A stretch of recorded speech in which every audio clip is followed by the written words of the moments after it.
जय हिंद साथियों, स्वागत है आपका self study classes with Sumit Jain YouTube channel और दोस्तों ऐप में। दोस्तों बहुत सारे स्टूडेंट को ऐप डाउनलोड नहीं करते बन रहा है या फिर कर भी लिया है तो कोर्स भी नहीं देख पा रहे हैं। तो मैं आज उनको बता दूं कि ये जो सेल्फ स्टडी क्लासेस इस प्रकार से जब आप प्ले स्टोर से करते हैं तो ये आपका वेल जो है आइकन उसमें लगा हुआ है ना। तो इस प्रकार से सेल्फ स्टडी क्लासेस आपको सर्च करना है और ऐसे आइकन में आपको ऐप मिलने वाला है। ठीक है, तो दोस्तों हम देखें कि प्ले स्टोर में आपको इस प्रकार से दिखेगा ये सेल्फ स्टडी क्लासेस। ठीक है, ये प्ले स्टोर में आपको सेल्फ स्टडी क्लासेस का ऐप दिखने वाला है। ठीक है, ये इमेज उसमें डली है, ये आइकन, ये लोगो उसमें डला है। ठीक है, अब दोस्तों इसको इंस्टॉल करना है, यहां से आप इंस्टॉल करेंगे। ठीक है, अब इंस्टॉल करेंगे तो वहां पर आपको नंबर मांगेगा, जीमेल नंबर मांगेगा, तो आपको ओटीपी आएगा, तो आप रजिस्टर करके आगे बढ़ेंगे। ठीक, आप टेलीग्राम ग्रुप से जुड़ेंगे। कैसे जुड़ेंगे? सबसे पहले तो आप टेलीग्राम ऐप डाउनलोड कर लो, फिर उसके बाद उसमें सर्च करो IAS स्टडी ट्रिक और ज्वाइन हो जाओ। ठीक है, स्टार्ट करेंगे आज का ये वीडियो। बहुत ही अच्छे से आज हमें समझना है इस वीडियो को और बहुत ही महत्वपूर्ण फैक्टों पर चर्चा होगी। सभी के लिए जय हिंद, सभी के लिए गुड आफ्टरनून, गुड इवनिंग। ठीक है, जो भी आप बोलो, गुड इवनिंग फिलहाल। तो स्टार्ट करते हैं। सांद गीत में 45 गीत हैं। सांद गीत में कितने 45 गीत हैं? कितने गीत हैं? 45 गीत हैं, बिल्कुल, बहुत बढ़िया। जय जिनेन्द्र ओपी जी। सांद गीत में 45 गीत हैं। इसमें महादेवी जी के दार्शनिक विचार अधिक प्रौढ़ रूप में उभर कर आए हैं। इसमें जीवन अनुभूतियों की अच्छी अभिव्यक्ति हुई है। तो सभी को पता है कि जो सांद गीत है ये किसकी रचना है? बताओ जरा, सांद गीत किसकी रचना है? 45 गीत हैं, इसमें महादेवी जी के दार्शनिक विचार अधिक प्रौढ़ हैं, है ना। तो ये किसकी रचना है? महादेवी जी की है। सभी ने पढ़ी था कि निहार रश्मि नीरजा, सांद गीत दीप शिखा, ये सारी की सारी जो रचनाएं हैं वो महादेवी वर्मा जी की हो जाती हैं। और महादेवी वर्मा जी को आधुनिक मीरा के नाम से जाना जाता है, सभी लोगों ने पढ़ा था। और यामा के लिए इन्हें ज्ञानपीठ पुरस्कार मिल गया था 1982 में, सभी को पता है। और यामा के लिए एक पुरस्कार और मिला था। कौन सा पुरस्कार मिला था अगर किसी को पता है? यामा के लिए ज्ञानपीठ पुरस्कार मिला 1982 के लिए, और यामा के लिए एक पुरस्कार और मिला था। जल्दी से बताएंगे अगर किसी को पता है तो, फटाफट से बताना है। और दीपशिखा भी इन्हीं की रचना है। 51 गीत हैं दीपशिखा में। सांद गीत में 45 गीत हैं और दीपशिखा में 51 गीत हैं। ये सभी को याद रख लेना है। सभी को बताना है कि यामा के लिए एक और पुरस्कार कौन सा मिला था, सभी लोगों को उत्तर बताना है। छायावादी कवियों में सर्वाधिक रहस्य भावना महादेवी जी में पाई जाती है। ये मेन पॉइंट आपका एग्जाम पॉइंट की दृष्टि से ये सही है, यहां पर आपको देख लेना है। बहुत बढ़िया, मंगला प्रसाद पारितोषिक मिला था इन्हें। और छायावादी कवियों में सर्वाधिक जो रहस्य भावना पाई जाती है वो किसमें पाई जाती है? महादेवी वर्मा जी में पाई जाती है। अगर आपसे एक क्वेश्चन पूछा जाए कि छायावाद में सर्वाधिक जो रहस्य भावना पाई जाती है वो किस कवि में पाई जाती है, तब आपका उत्तर होगा महादेवी वर्मा जी में। ठीक है, आपको याद रखना है। नीरजा पर महादेवी जी को 1934 में शैक्सपियर पुरस्कार मिला था। कौन से के लिए मिला था? नीरजा के लिए 1934 में। सभी लोगों को याद रख लेना है। इनकी एक रचना है नीरजा, जिन्हें 1934 में शैक्सपियर पुरस्कार मिला। यामा काव्य संग्रह के लिए महादेवी जी को 1944 में हिंदी साहित्य सम्मेलन मंगला प्रसाद पारितोषिक सम्मान इन्हें मिला था। ठीक है, सभी ने यहां तक पढ़ लिया था क्या? मंगला प्रसाद पारितोषिक 1944 में। 1982 में यामा के लिए महादेवी जी को ज्ञानपीठ पुरस्कार मिला। फिर बालकृष्ण शर्मा जी की दो रचनाएं हैं, एक अपलक और क्वासी। एक कल अपने उसमें आया था कि क्वासी किसकी रचनाएं हैं, है ना। तो क्वासी जो रचना है बालकृष्ण शर्मा नवीन की, अपलक भी इन्हीं की है। मोहनलाल महतो बेयोगी के काव्य संग्रह निर्माल और एकतारा हैं, इनको देख लेते हैं। ठीक है, हाँ, यहां तक अपन ने पढ़ लिया था। और जनार्दन झा, ये द्विज अनुभूति अंतर्ध्वनि छायावादी काव्य संग्रह है इनके, ये भी देख लो। छायावादी कवियों में डॉक्टर राम कुमार वर्मा का विशेष स्थान है। रूप राशि, निशीथ, चित्रेखा आदि इनकी जो है छायावादी काव्य संग्रह रचनाओं में कण कण में व्याप्त परम सत्ता की झांकी मिलती है। अगर आपसे पूछा जाए कि कण कण में व्याप्त परम सत्ता की जो झांकी मिलती है वो किसमें मिलती है, तब राम कुमार वर्मा की रूप राशि, निशीथ या राम कुमार वर्मा की रचनाओं में मिलती है। बहुत बढ़िया। RC प्रसाद सिंह का कलापी छायावादी काव्य संग्रह है। केदारनाथ मिश्र प्रभात की चिर स्पर्श, सेतुबंध, शुभ्रा आदि कविताएं छायावादी वैशिष्ट से परिपूर्ण है। ठीक है, छायावादी युग की जो अन्य रचना है, यहीं से शायद पढ़ना था अपन को, छायावाद की प्रवृत्तियां, छायावादी अन्य काव्य प्रवृत्तियां, है ना, यहां से पढ़ना है हमें। तो माखनलाल चतुर्वेदी एक भारतीय आत्मा उपनाम से सुविख्यात हैं, सभी को पता है।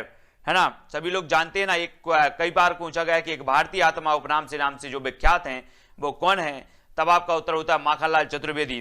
ठीक है, माखनलाल चतुर्वेदी को कौन सी रचना के लिए साहित्य अकादमी पुरस्कार मिला था, जल्दी से हमें बताना है, तो फटाफट से बताओ। माखनलाल चतुर्वेदी का प्रथम कविता संग्रह हिमकिरीटिनी सन 1943 उस समय प्रकाशित हुआ जब द्विवेदी युग, छायावाद युग और प्रगतिवाद युग तीनों समाप्त हो चुके थे 1943 में, और प्रयोगवाद का प्रारंभ हो चुका था, है ना। ये हिमकिरीटिनी इनकी प्रथम रचना, प्रथम कविता संग्रह मानी जाती है, किसकी, माखनलाल चतुर्वेदी को, है ना। और इन्हें कौन सा पुरस्कार मिला था, हेमतरंगिणी के लिए मिला था। कौन सा पुरस्कार मिला था, जल्दी से बताओ, हेमतरंगिणी के लिए कौन सा पुरस्कार मिला था, सभी लोग बताएंगे और जल्दी बताओ। फिर राष्ट्रीय सांस्कृतिक धारा के कवि भी हम देख लेते हैं, राष्ट्रीय सांस्कृतिक धारा के कवि जो है वो कौन है, तो देखो माखनलाल चतुर्वेदी, है ना, जिनका जीवन काल भी दिया है 1889 से 1968, और बालकृष्ण शर्मा नवीन, हो सकता है कि अलग अलग पुस्तकों में जीवन काल अलग अलग दिया हो।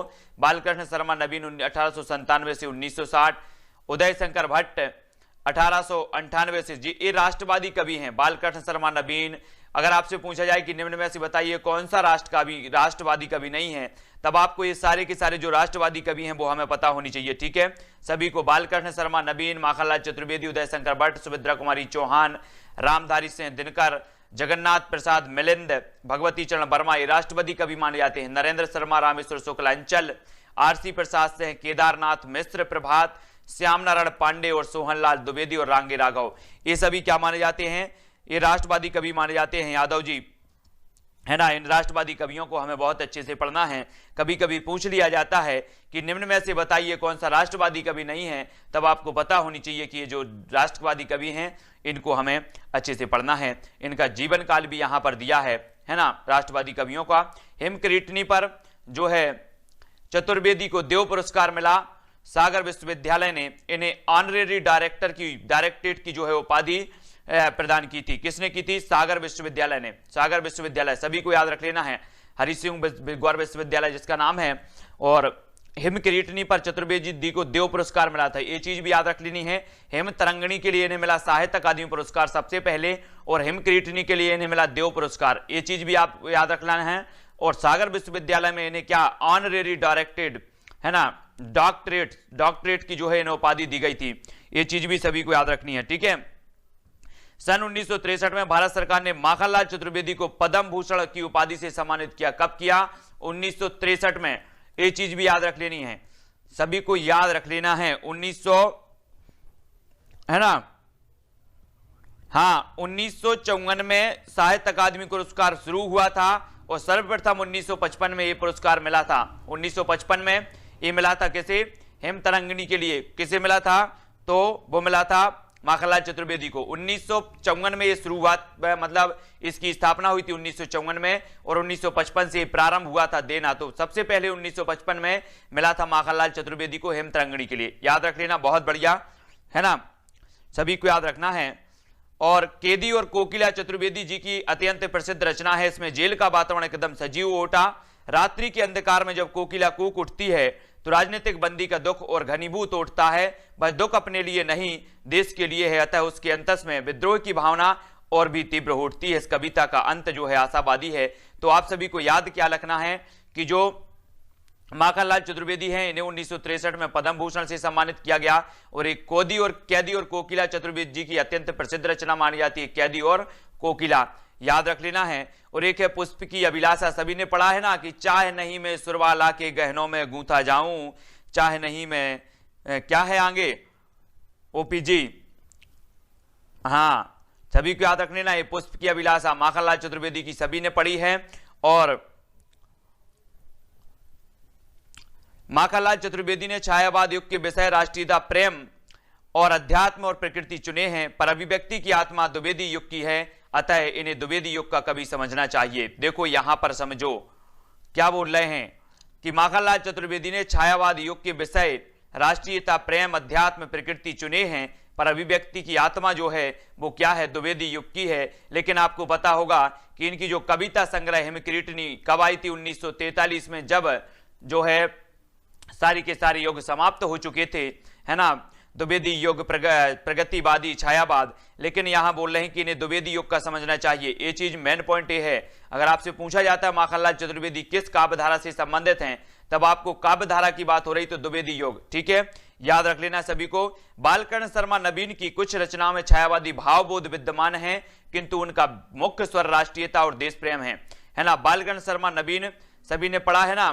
बालकर्ण शर्मा नवीन की जो कुछ रचनाएं हैं वो छायावादी भावबोध विद्यमान है, किंतु उनका मुख्य स्वर राष्ट्रीयता और देश प्रेम है।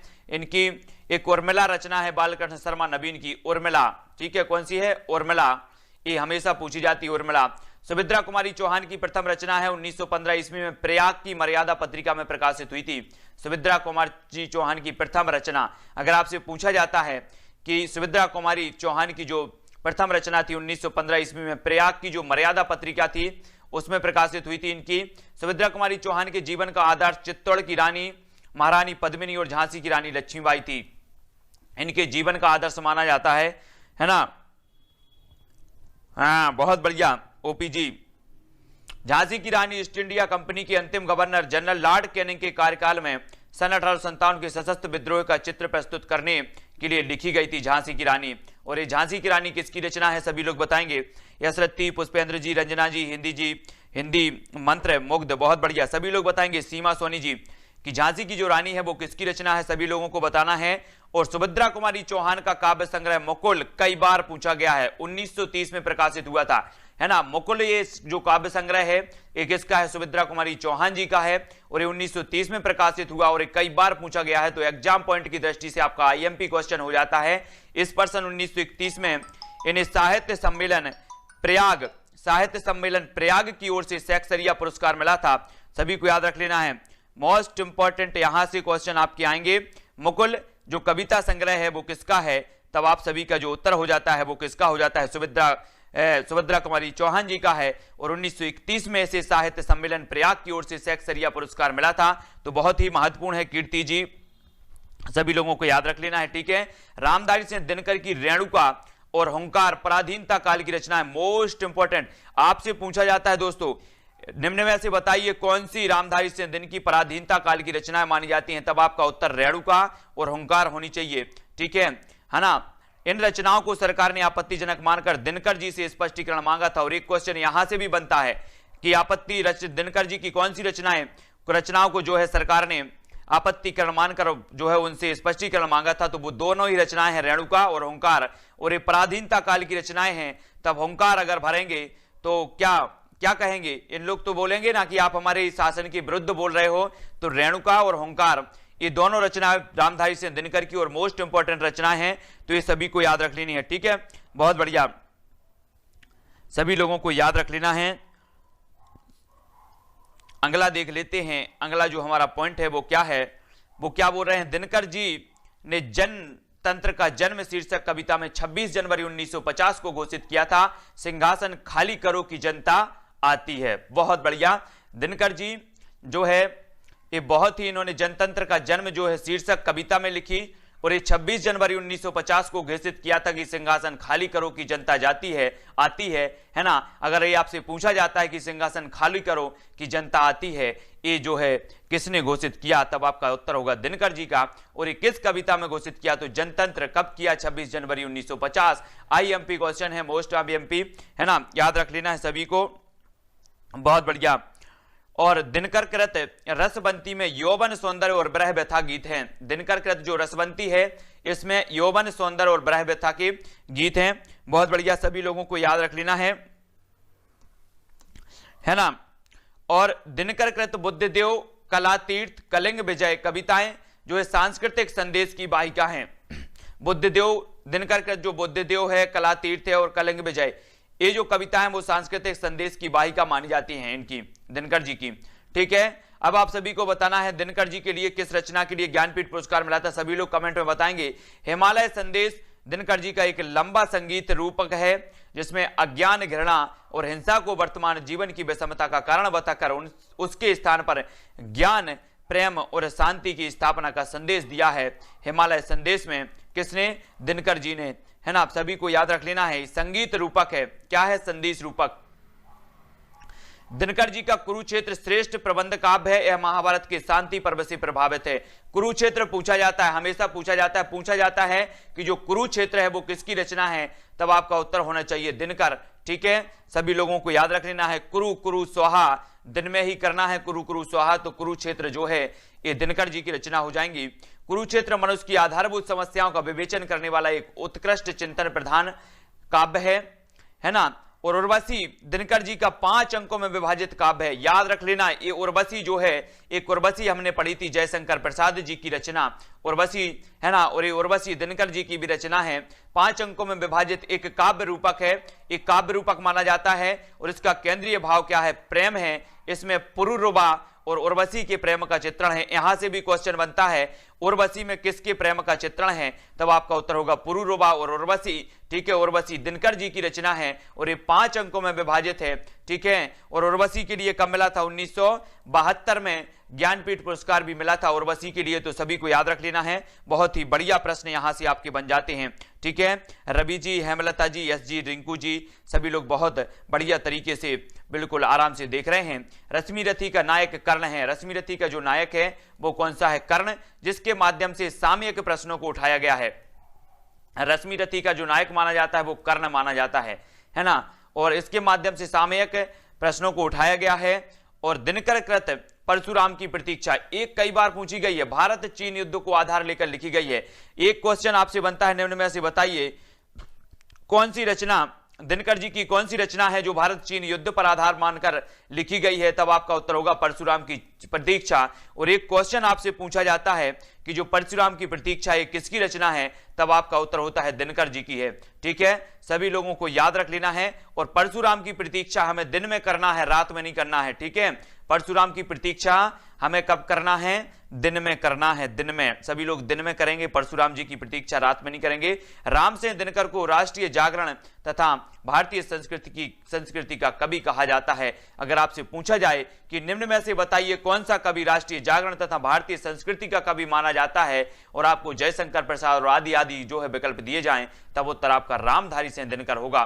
सभी को याद रख लेना है, राष्ट्रीय जागरण भारतीय संस्कृति का कवि माना जाता है तो रामधारी सिंह दिनकर जी को माना जाता है। बहुत बढ़िया। एक और अनल कवि भी इन्हें कहा जाता है, ये मोस्ट इंपोर्टेंट, मतलब ये कई बार पूछा गया है दिनकर जी का कि अनल कवि के नाम से कौन जाना जाता है, तब आपका उत्तर क्या होना चाहिए, तब आपका उत्तर होना चाहिए दोस्तों अनल कवि के नाम से जाना जाता है, तो वो जाना जाता है रामधारी सिंह दिनकर जी को। ये एग्जाम में आप लोगों ने बहुत सारे जो है एग्जाम दिए होंगे, और ये एग्जाम में कई बार पूछा जाता है अनल कवि जो है किसे कहा जाता है, तो आपको बताना है। और अब आपको बताना है, एक क्वेश्चन आपसे पूछा जा रहा है कि अग्नि का पर्यायवाची क्या है, अनिल है कि अनल है, जल्दी बताओ, अनिल है कि अनल है, फटाफट बताएंगे, सभी लोग बताएंगे।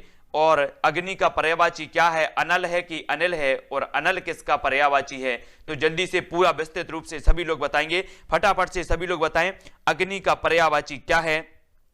तो अग्नि का पर्यायवाची क्या माना जाता है, कुछ लोग अनिल बता रहे हैं, कुछ लोग अनल बता रहे हैं, तो सभी लोगों को याद रख लेना है कि जो अनल है, अनल ये क्या माना जाता है, क्या माना जाता है, अनल है ना, अनल माना जाता है अग्नि का, और अनिल माना जाता है वायु का, है ना। सभी को याद रख लेना, एक क्वेश्चन कई बार पूछा गया है, और मैंने जब एग्जाम दिया था एक बार, काय का दिया था, उसमें मैं खुद गलत करके आया था अनल और अनिल, तो याद रख लेना अनल जो है इसे कहा जाता है अग्नि, और अनिल जो है उसे कहा जाता है वायु।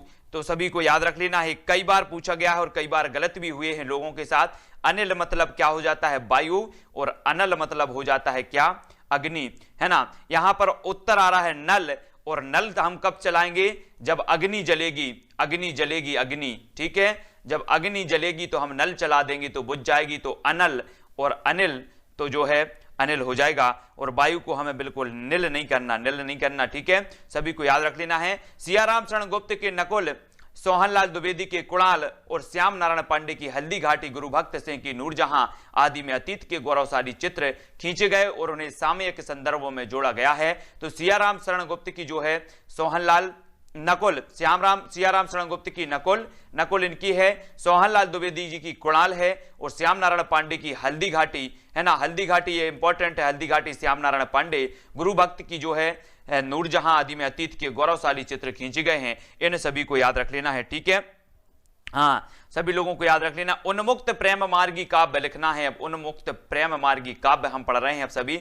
उत्तर छायावादी युग में कवियों का प्रेम वर्णन स्वच्छंद और उन्मुक्त है, उसमें निराशा या व्यवस्था की झलक नहीं है। डॉक्टर नगेंद्र इसे व्यक्ति के प्रेम की कविता मानते हैं। मोस्ट इंपॉर्टेंट है, ठीक है, आपको याद रख लेना है कि जो उत्तर छायावादी युग में कवियों का जो प्रेम वर्णन है ये कैसा है, स्वच्छंद है, और इस युग को इसे जो है व्यक्ति के प्रेम की कविता मानते हैं, है ना। इस युग की जो कविता है कौन मानते हैं, नगेंद्र साहब जी मानते हैं। डॉक्टर बच्चन सिंह ने नव्य स्वच्छंदतावादी काव्य से कहा है, याद रख लेना। नव्य स्वच्छंदतावादी किसने कहा है, बच्चन सिंह ने कहा है। और बच्चन सिंह की जब भी बात आती है तब हम सभी को याद आ जाता है हालाबाद।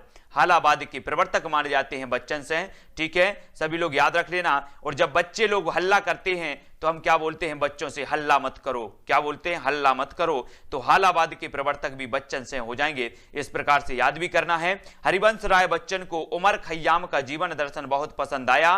खय्याम की रुबाइयों से प्रेरित होकर बच्चन ने मधुशाला, मधुबाला और मधुकलश की रचना की थी। सभी को याद रख लेना है। और हिंदी में एक नवीनवाद का प्रचार किया जिसे हालाबाद के नाम से कहा जाता है, ठीक है। ये हालाबाद बच्चन सिंह की है।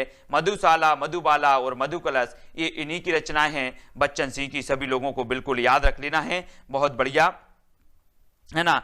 हाँ, लाइक सभी लोग कर दें, बिल्कुल लाइक सभी लोग करें, क्योंकि क्या है कि हाला हो रहा ना, हालाबाद, इसलिए हालाबाद बिल्कुल नहीं होना चाहिए। लाइक सभी लोग कर दें, है ना, भ्रष्टाचार नहीं करना अपन को। हाँ, बहुत बढ़िया। मधुशाला, मधुबाला, मधुकलश की लोकप्रियता का कारण बच्चन सिंह की सहज सरल भाषा, रूढ़ियों और अंधविश्वासों पर करारा प्रहार, प्रेम और मस्ती की अनुभूति आदि है। तो मधुशाला, मधुबाला और मधुकलश ये जो है इनकी रचनाएं हैं। अब एक क्वेश्चन है आपके लिए, आपको बताना है कि जो बच्चन जी हैं इनकी जो आत्मकथा है वो कितने भागों में प्रकाशित है, जल्दी से बताना है। और वो भाग कौन कौन से हैं फटाफट से कमेंट में लिखो, है ना। बच्चन जी की आत्मकथा कितने भागों में प्रकाशित है, उसका नाम क्या है, उनके भाग कौन कौन से हैं, सभी लोग बताएंगे जल्दी जल्दी से। कई बार पूछा गया है, निम्न में से बताइए बच्चन सिंह की कौन सी कविता वो आत्मकथा है और इसके जो भाग कौन से हैं, कौन से भाग नहीं है, सभी को बताना है। उसके भागों के नाम सभी लोग बताएंगे, क्या हो जाएगा। हरिवंश राय बच्चन को क्षय रोमांस का कवि कहा जाता है। मोस्ट एग्जाम पॉइंट की दृष्टि से एक क्वेश्चन आपको नोट करना हो तो बिल्कुल नोट करो। क्षय रोमांस का जो कवि कहा जाता है वो हरिवंश राय बच्चन जी को कहा जाता है। सभी लोगों को याद रख लेना है। क्या भूलूं क्या याद करूं, नीड़ का निर्माण फिर, और 10 द्वार से सोपान तक, और एक और बताओ कौन सा है, सभी लोग बताएंगे। क्या भूलूं क्या याद करूं, नीड़ से निर्माण तक, 10 द्वार से सोपान तक, जल्दी से बताइए, सभी लोग बताना है। एक और बसेरे से दूर, बहुत बढ़िया बहुत बढ़िया, सभी लोगों ने बिल्कुल याद किया है।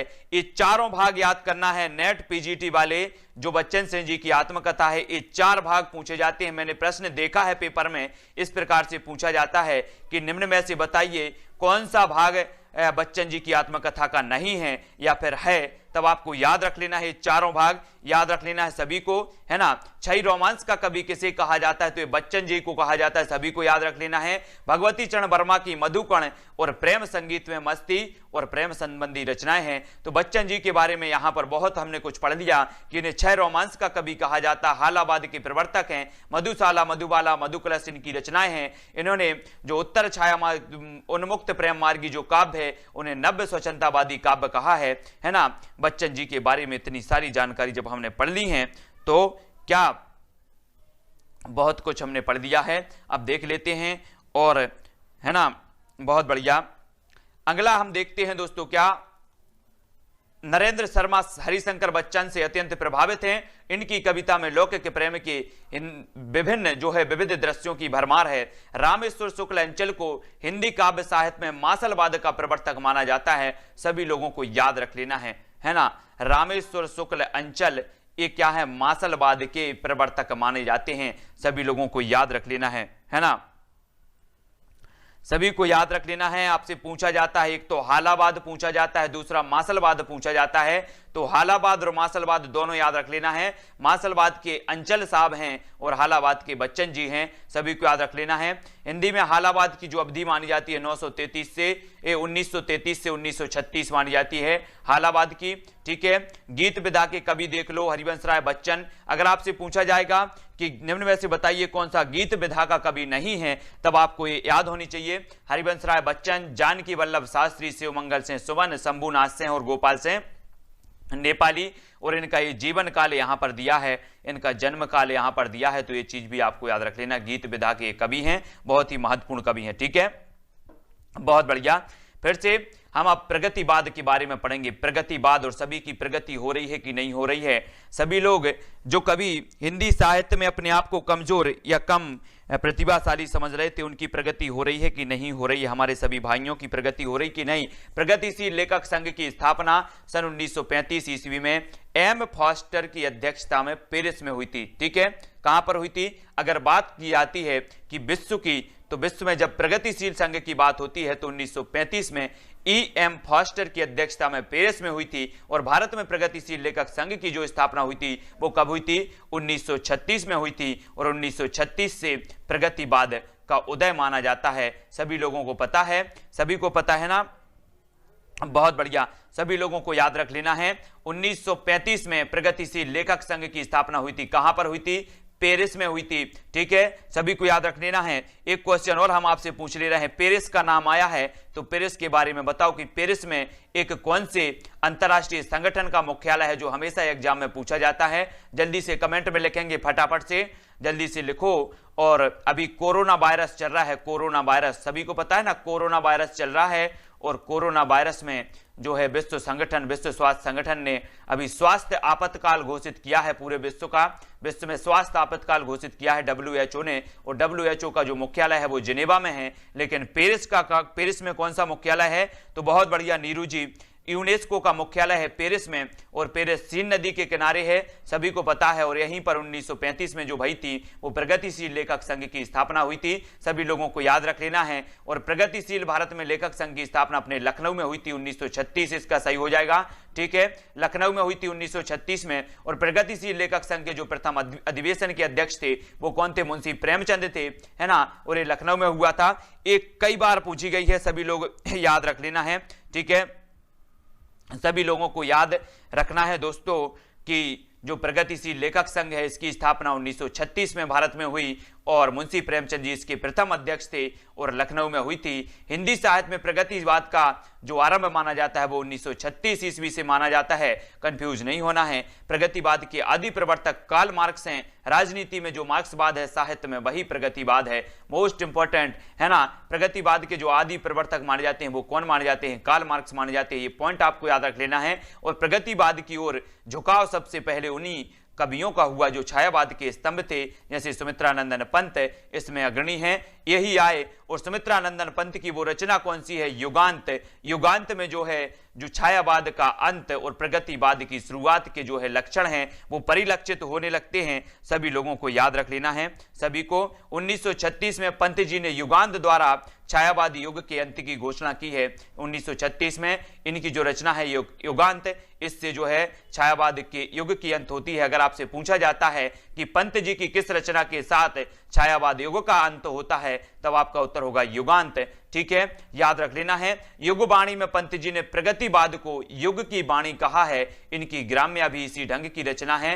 तो युग वाणी भी इनकी रचना है, प्रगतिवाद से संबंधित ग्राम्या भी है।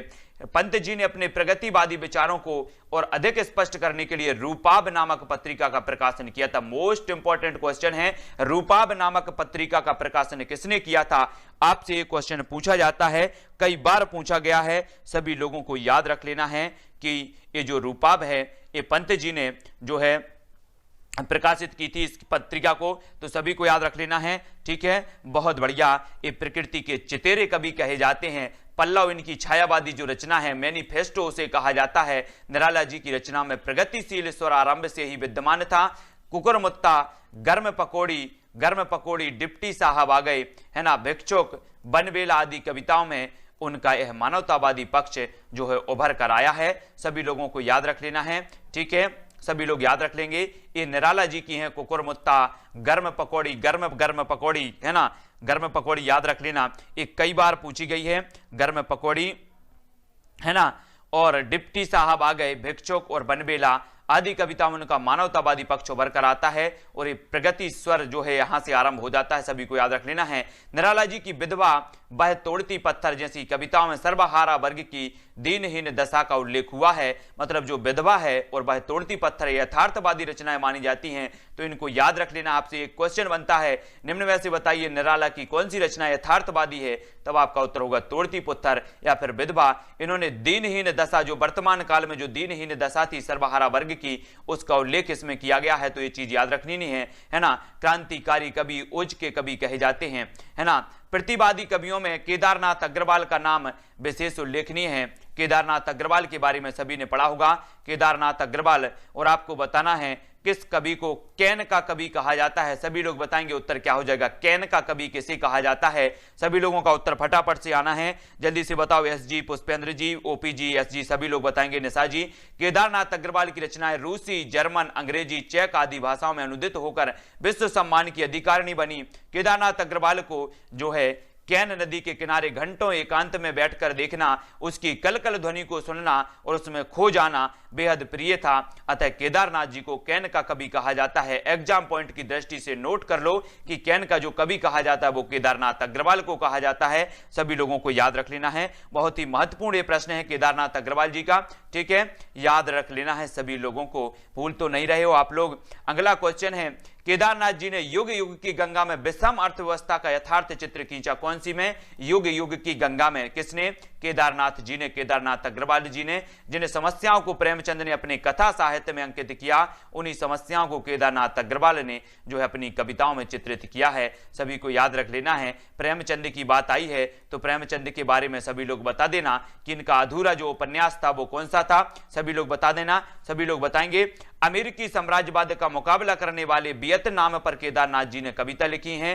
कहे केदार खरी खरी में इन्होंने डॉलर के खतरे के प्रति भारतीय राजनेताओं को आग्रह किया है। मोस्ट इंपोर्टेंट है, अगर आपसे पूछा जाएगा कि डॉलर के खतरे के प्रति भारतीय राजनेताओं को आगाह किया है तो कहे केदार खरी खरी में इन्होंने किया है केदारनाथ अग्रवाल जी ने, सभी लोगों को याद रख लेना है। मंगल सूत्र, प्रेमचंद्र जी का जो मंगल सूत्र है, ये रचना इनकी जो है अधूरी मानी जाती है, सभी लोगों को याद रख लेना है।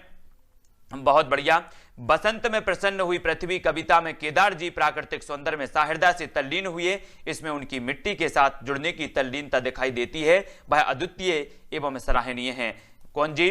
केदारनाथ जी अग्रवाल। हे मेरी तुम हो जमुन जल तुम, कविता संग्रह केदारनाथ जी ने अपनी पत्नी की याद में लिखी थी। कौन सी? हे मेरी तुम और जमुन जल तुम, जमुन जल तुम और हे मेरी तुम। फूल नहीं रंग बोलते हैं, कई बार पूछी गई रचना है, मोस्ट इंपोर्टेंट है, आईएमपी रचना है। फूल नहीं रंग बोलते हैं, केदारनाथ जी की सोवियत लैंड पुरस्कार मिला है। और यहां पर दोस्तों इसको कैसे याद रखना है कि जो केदारनाथ है ये कहां पर है? उत्तराखंड में है। और उत्तराखंडों में एक फूलों की घाटी है, फूलों की घाटी, यहां पर फूल नहीं रंग बोलते हैं। कहां पर? केदारनाथ में। केदारनाथ की घटना सभी को पता है ना। तो केदारनाथ उत्तराखंड में है, फूलों की घाटी उत्तराखंड में है। और केदारनाथ जी की एक रचना है फूल नहीं रंग बोलते, जिसे सोवियत लैंड पुरस्कार मिला था। तो इस सभी को याद रख लेना है सभी लोगों को, ठीक है। जिन्होंने अभी तक लाइक नहीं किया है वो लाइक जरूर कर दें। नागार्जुन जी के बारे में देख लेते हैं। नागार्जुन जी ये प्रगतिवादी कवि माने जाते हैं। प्रगतिवादी कवियों को अच्छे से पढ़ना है। आपसे एक क्वेश्चन तो सबसे पहले यही आता है कि जो प्रगतिवादी, निम्न में से बताइए कौन सा प्रगतिवादी कवि है या फिर नहीं है, तब आपका उत्तर होता है नागार्जुन, केदारनाथ अग्रवाल, त्रिलोचन, रामविलास शर्मा, मुक्तिबोध, शिव मंगल सिंह सुमन और रांगे राघव, ये जो हैं प्रगतिवादी कवि माने जाते हैं, सभी को याद रख लेना है, ठीक है। कोड बना देना ओपीजी, सभी लोगों को क्या करना है, हाँ सभी को कोड बना के दे देना। इन केदारनाथ जो अपने प्रगतिवादी कवि हैं, है ना, और ये इनका जीवन काल भी दिया है, तो इनको भी जीवन काल को भी देख लेना सभी लोग। और ये प्रगतिवादी कवि माने जाते हैं। प्रगतिवादी विचारधारा के कवि और लेखक नागार्जुन का वास्तविक नाम था वैद्यनाथ मिश्र। आईएमपी लगा लो इसमें। एग्जाम पॉइंट की दृष्टि से सबसे महत्वपूर्ण प्रश्न है, कई बार पूछा गया है। जो उपनाम होते हैं, जो वास्तविक नाम होते हैं, ये कई बार पूछे जाते हैं। जैसे हमने पढ़ा था जगन्नाथ दास रत्नाकर का जकी, है ना, मैथिली शरण गुप्त का मधुप, जयशंकर प्रसाद का कलाधर, उसी प्रकार नागार्जुन जी का जो वास्तविक नाम था वो वैद्यनाथ था। और जो है अपन ने भूषण का क्या पढ़ा था, भूषण का जो वास्तविक नाम था वो क्या था, सभी लोग बताएंगे। भूषण जी का हम सभी ने पढ़ा था, जल्दी से बताना है। कृष्णा अहिरवाल जी, बिल्कुल सभी लोग बताएंगे। रिंकू जी, प्रेमकला जी, निशा जी, कि जो भूषण जी हैं इनकी उपाधि थी, लेकिन जो भूषण जी का वास्तविक नाम था वो क्या था, सभी लोग कमेंट में बताएंगे, क्योंकि हम पढ़ चुके हैं। सभी लोग लिखेंगे। युगधारा नागार्जुन का प्रारंभिक काव्य संकलन है, सभी लोगों को बताना है। बहुत बढ़िया। भूषण जी का जो वास्तविक नाम था वो क्या था, वो क्या था, सभी लोग बताओ। वो था घनश्याम, सभी को याद रख लेना है। घनश्याम भूषण जी का वास्तविक नाम माना जाता था। और भूषण उनकी क्या थी, उनकी भूषण जो थी वो क्या थी, उपाधि थी, सभी को याद रख लेना। बहुत बढ़िया। नागार्जुन, युगधारा नागार्जुन जी का प्रारंभिक काव्य संकलन माना जाता है, ये चीज याद रखनी है। भारत में ब्रिटेन की महारानी के आगमन पर स्वागत की धूमधाम देखकर नागार्जुन ने कहा था कि आओ रानी हम ढाएंगे पालकी, यही हुई है राय जवाहरलाल की। ठीक है, ये चीज आपको याद रख लेनी है। आओ रानी हम ढाएंगे पालकी, यही हुई है राय जवाहरलाल की। ये जो पंक्ति लिखी थी वो किसने लिखी थी, नागार्जुन जी ने लिखी थी। और कब लिखी थी, जो है ब्रिटेन की महारानी के आगमन पर स्वागत की धूमधाम को देखकर नागार्जुन जी ने कहा था कि आओ रानी हम ढाएंगे पालकी, यही हुई है राय जवाहरलाल की। ठीक है, ये पंक्ति जो है ये IMP है, आप लोग याद रख लेना। ठीक है, नागार्जुन ने अधिकांश कविताओं में सर्वहारा वर्ग की कठिनाइयों और पीड़ाओं को शब्दबद्ध किया है ना। सिंदूर तिलकित भाल नागार्जुन की श्रेष्ठ प्रणय परक रचना मानी जाती है। कौन सी, सिंदूर तिलकित भाल। और मैंने कई बार आपको पता है कि इनकी एक नई पौध रचना जो MP टेट एग्जाम वर्ग 1 में आई थी, है ना, फर्स्ट ग्रेड में, नई पौध, जो कि अधिकांश स्टूडेंटों पर नई पौध बनी नहीं थी, ये नागार्जुन की रचना मानी जाती है ना। तब आपको बताना है कि नए पत्ते किसकी रचना है, सभी लोग बताएंगे नए पत्ते के रचनाकार कौन है, जल्दी से कमेंट में बताना है। और सिंदूर तिलकित भाल नागार्जुन की श्रेष्ठ प्रणय परक रचना मानी जाती है, ये चीज भी याद रखनी है। भस्मांकुर जो कि इनकी मोस्ट इंपॉर्टेंट है, कविता में नागार्जुन ने काम को जिजीविषा के उत्सव और सृष्टि के मूल के रूप में व्यक्त किया। इस कविता में नागार्जुन ने शिव और पार्वती के संबंधों को सहज मानवीय सामाजिक दृष्टि से देखा है। अगर आपसे पूछा जाए कि शिव किस रचना में नागार्जुन जी ने शिव और पार्वती के संबंधों को सहज मानवीय सामाजिक दृष्टि से देखा, तब आपका उत्तर होगा भस्मांकुर। ये चीज सभी को याद रख लेना है। ठीक है, सभी लोग बताएंगे उत्तर क्या हो जाएगा। नए पत्ते जो रचना है वो किसकी है, तब आप सभी का उत्तर होता है निराला जी की। बहुत बढ़िया, सभी लोगों ने बिल्कुल सही बताया है। भस्मांकुर श्रृंगार की पीठिका पर करुण रस को व्यंजित करने वाली रचना है, इसमें बरबे छंद का प्रयोग हुआ है भस्मांकुर में। ठीक है, व्यंग की जितनी प्रखरता नागार्जुन के काव्य में है उतनी उनके समकालीन किसी भी कविता में नहीं मिलती, ये चीज याद रखो। जरा नागार्जुन जी का एक बार जीवन पढ़ के देखना कि कितनी इन्होंने कठिनता से, कितने दुख इन्होंने झेले हैं अपने जीवन में नागार्जुन जी ने, फिर भी इन्होंने रचनाएं की हैं। त्रिलोचन शास्त्री का वास्तविक नाम आ गया यहां पर वासुदेव, याद रखो। इन वास्तविक नामों को और उपनामों को सभी लोगों को याद रख लेना है, सभी लोगों को बड़ी अच्छे से पढ़नी है।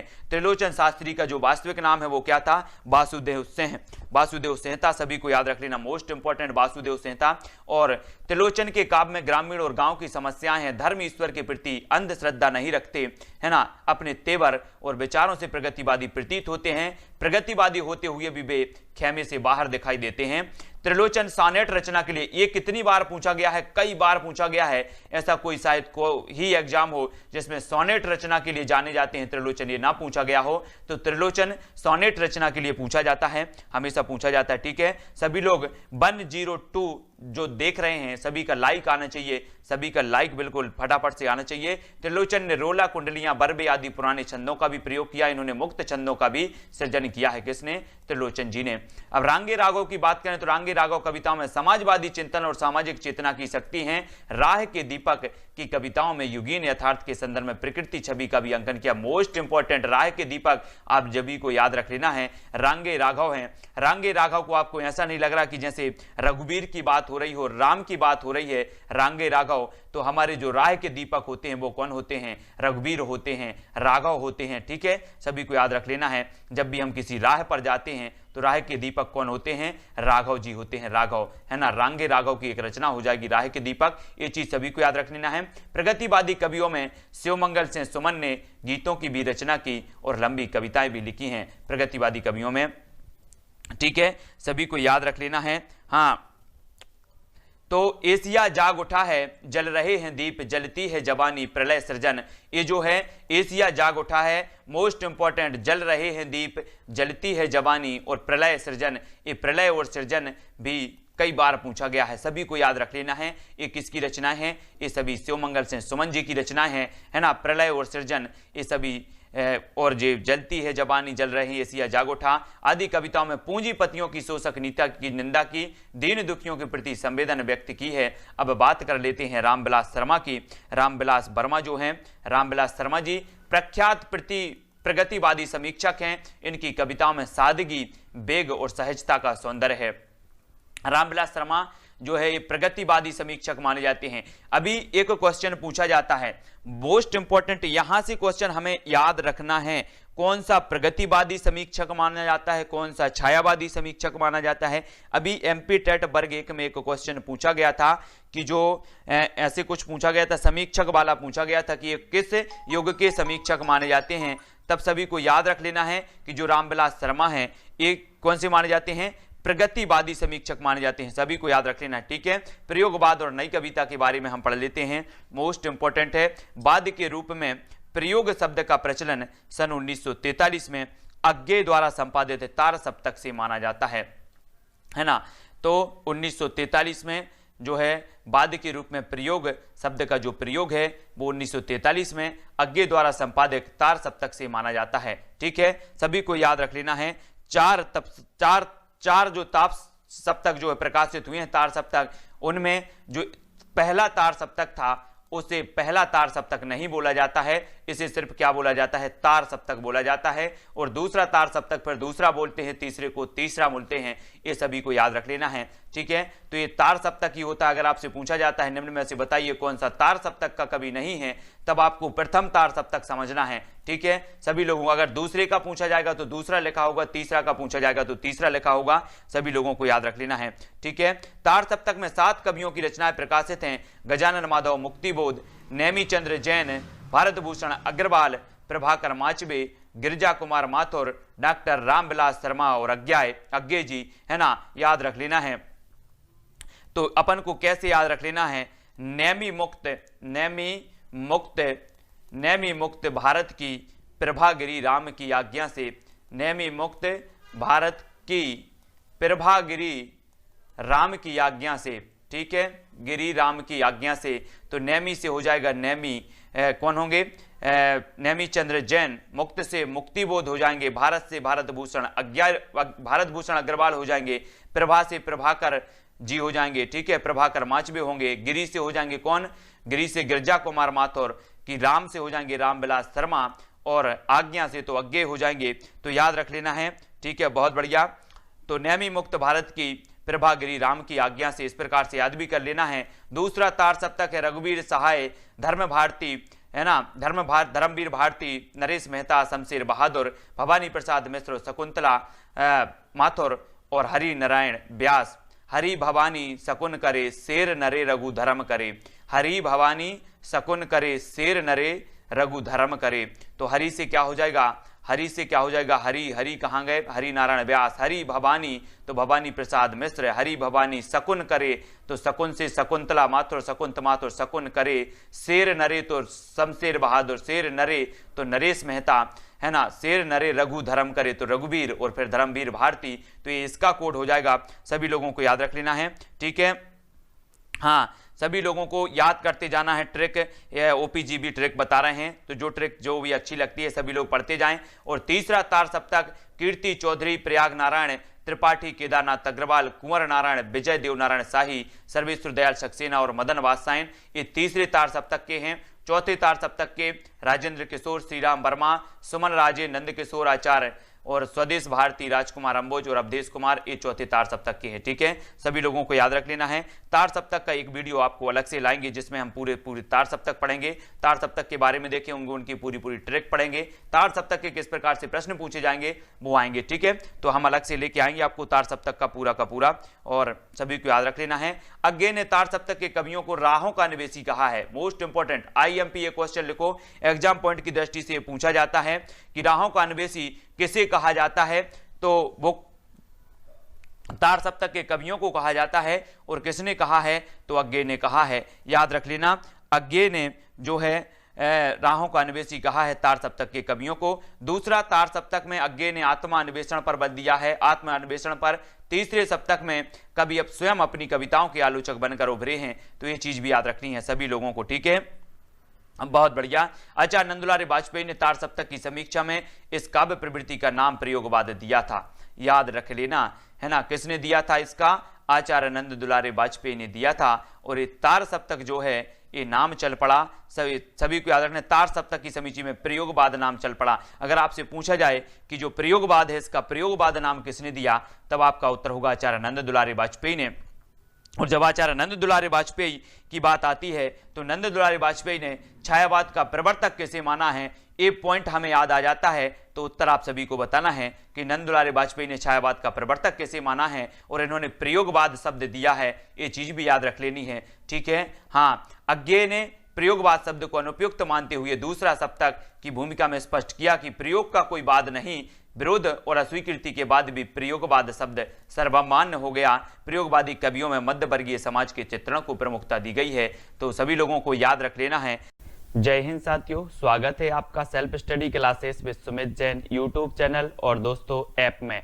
दोस्तों बहुत सारे स्टूडेंट को ऐप डाउनलोड नहीं करते बन रहा है, या फिर कर भी लिया है तो कोर्स भी नहीं देख पा रहे हैं।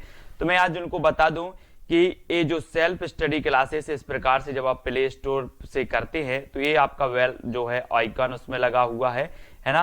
तो इस प्रकार से सेल्फ स्टडी क्लासेस आपको सर्च करना है और ऐसे आइकन में आपको ऐप मिलने वाला है। ठीक है, तो दोस्तों हम देखें कि प्ले स्टोर में आपको इस प्रकार से दिखेगा ये सेल्फ स्टडी क्लासेस। ठीक है, ये प्ले स्टोर में आपको सेल्फ स्टडी क्लासेस का ऐप दिखने वाला है। ठीक है, ये इमेज उसमें डली है, ये आइकन, ये लोगो उसमें डला है। ठीक है, अब दोस्तों इसको इंस्टॉल करना है, यहां से आप इंस्टॉल करेंगे। ठीक है, अब इंस्टॉल करेंगे तो वहां पर आपको नंबर मांगेगा, जीमेल नंबर मांगेगा, तो आपको OTP आएगा, तो आप रजिस्टर करके आगे बढ़ेंगे। ठीक